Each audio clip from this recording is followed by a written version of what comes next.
Good morning और प्रतीक्षा दिल से फूडी अमन नगर के फूडी आप सभी को आपकी फ्रेंड एसके स्टाइल का प्यार वाला नमस्कार। और आज मंडे है। उम्मीद है कि आप सभी लोग हष्ट पुष्ट और स्वस्थ होंगे, अपने अपने घरों में सबने अच्छे से दिवाली एंजॉय की होगी। तो चलिए एक प्यारी सी लाइन और उसके बाद एक प्यारी सी कहानी कि कभी भी दुआओं और आशीर्वाद बेअसर नहीं होती हैं, इनका आगे जाके कहीं ना कहीं चमत्कार दिखाई देता है। इस सोच के साथ शुरू करते हैं आज की कहानी। एक गुरु थे बहुत पहुँचे हुए, उनके बहुत सारे शिष्य थे। गुरु अपने आश्रम में उन शिष्यों को शिक्षा देते थे। समय बीतता जा रहा था, उसमें से उनके बहुत सारे जो उनके विद्यार्थी थे, एक विद्यार्थी की बहन की शादी थी 1 महीने बाद। जो विद्यार्थी था वो थोड़ा सा मध्यम वर्गीय परिवार का था। उसको ये उम्मीद लगती थी कि वो गुरु का सबसे चहेता शिष्य है, विद्यार्थी है, तो गुरु उसकी बहन की शादी के लिए कुछ न कुछ तो उसकी मदद करेगा ही करेगा। 1 महीने पहले ही उसने गुरु को बताया कि गुरुजी, मैं आपके आशीर्वाद से मेरी बहन का विवाह होने जा रहा है। बहुत अच्छा परिवार है और हो सके तो आप मेरी थोड़ी सी मदद करना, क्योंकि मेरे माँ बाप के पास इतना पैसा नहीं है कि हम उसकी शादी अच्छे से कर सकें। आप अगर थोड़ा बहुत भी अगर करेंगे तो हमारे लिए बहुत होगा। ऐसा उस विद्यार्थी ने अपने गुरु से बोला। तो गुरु ने भी ज़्यादा ध्यान नहीं दिया और उसकी बातों को अवॉइड किया।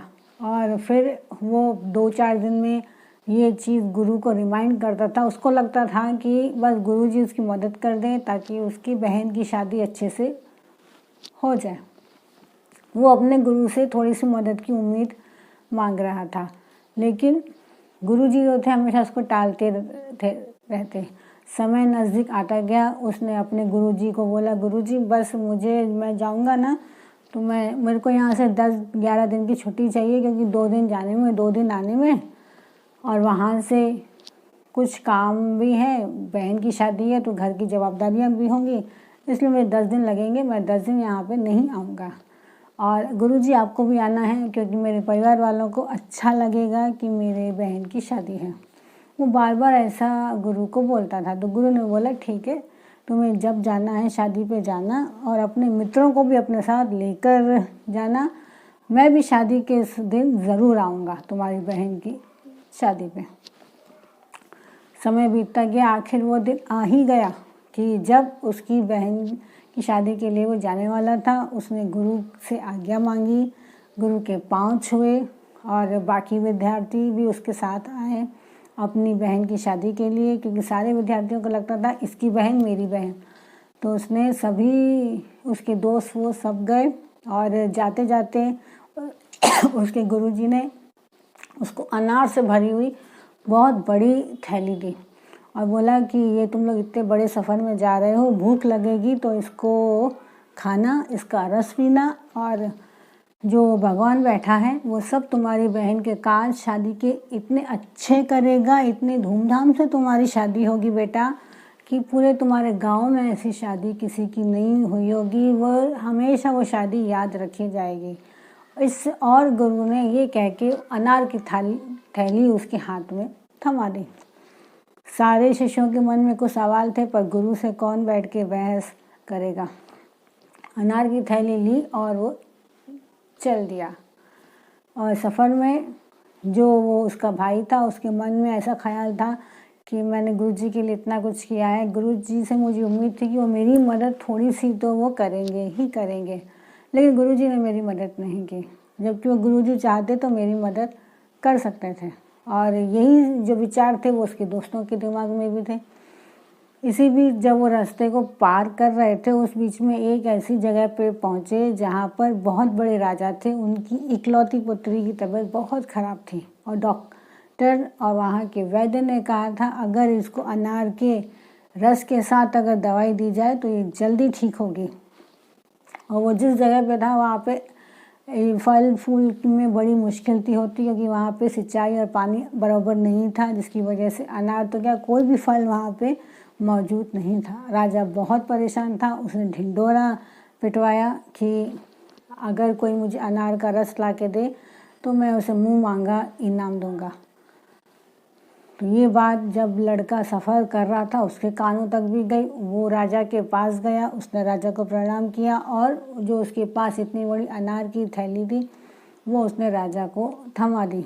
उसका जूस निकाला गया, उसके जूस के साथ उसकी लड़की को वो दवाई दी गई और लड़की एकदम हष्ट पुष्ट एकदम ठीक हो गई। राजा बहुत खुश, और उसने उस लड़के से इनाम के लिए पूछा कि बेटा मैं तुम्हें कौन सा इनाम दूं, तुमने मेरी बेटी को जीवित किया है, मेरी बेटी के प्राण तुम्ही ने बचाए हैं, तुम्हारे अनारों ने बचाए हैं, और तुम इतने अनार लेके कहाँ से घूम रहे थे, इनको कहाँ तुम लेकर जा रहे थे बेटा। तो उस विद्यार्थी ने अपनी पूरी दास्तान सुनाई, कहाँ से अनार मिले, वो कहाँ जा रहा था। उसके बाद राजा को लगा अच्छा ऐसी बात है, कोई बात नहीं, तुम्हारी बहन मेरी बहन, तुम्हारी बहन की शादी ऐसे नहीं होगी, इतने धूमधाम से होगी, राजाओं की बहन जैसे शादी होती है वैसे होगी, क्योंकि मैंने कहा ना तेरी बहन मेरी बहन। तो और ऐसी शादी होगी कि पूरा गांव हमेशा याद रखेगा, किसी चीज़ की कोई कमी नहीं होगी तुम्हारी शादी में, मैं खुद आऊँगा तुम्हारी बहन की शादी में। और क्या चाहिए था उसको, वो यही तो चाहता था कि उसकी बहन की शादी अच्छे से हो जाए। और शादी उसकी हो गई। वहाँ पे गुरुजी भी पहुँचे और उसके राजा भी पहुँचे। तो गुरुजी से मुस्कुराकर उस विद्यार्थी ने माफ़ी मांगी अपने विचारों की और बोला कि गुरुजी आपका जो आशीर्वाद था, जो दुआ थी, जो आपने दिल से मेरे लिए निकाली थी, वो सक्सेस हो गई और मेरी बहन की शादी बहुत अच्छे से हो गई कि पूरा गांव हमेशा उसको याद रखेगा। तो दोस्तों, कहानी से हम क्या सीखते हैं कि हम जो पैसों से या खाने पीने से किसी की मदद करते हैं वो इतने समय तक नहीं रहती है। वैसे तो मदद करनी चाहिए, लेकिन वो कभी भी इतने समय तक नहीं रहती है। लेकिन किसी की दिल से निकली हुई दुआ और दिल से निकला हुआ आशीर्वाद वो चमत्कार करके ही रहता है। तो कभी भी कोशिश कीजिएगा कि आपको किसी का दिल नहीं दुखाना है, सबका आशीर्वाद लेकर चलते चलिए, क्योंकि किसी की दुआ किसके कब काम आ जाए किसी को पता नहीं।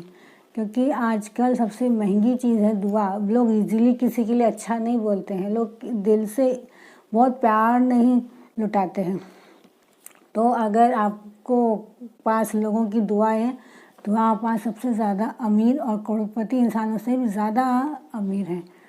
ओके दोस्तों, तो कोशिश कीजिए कि आपको दुआएं ही कमानी है, क्योंकि ये कभी खाली नहीं जाती। दिल से निकली हुई दुआ कभी भी खाली नहीं जाएगी।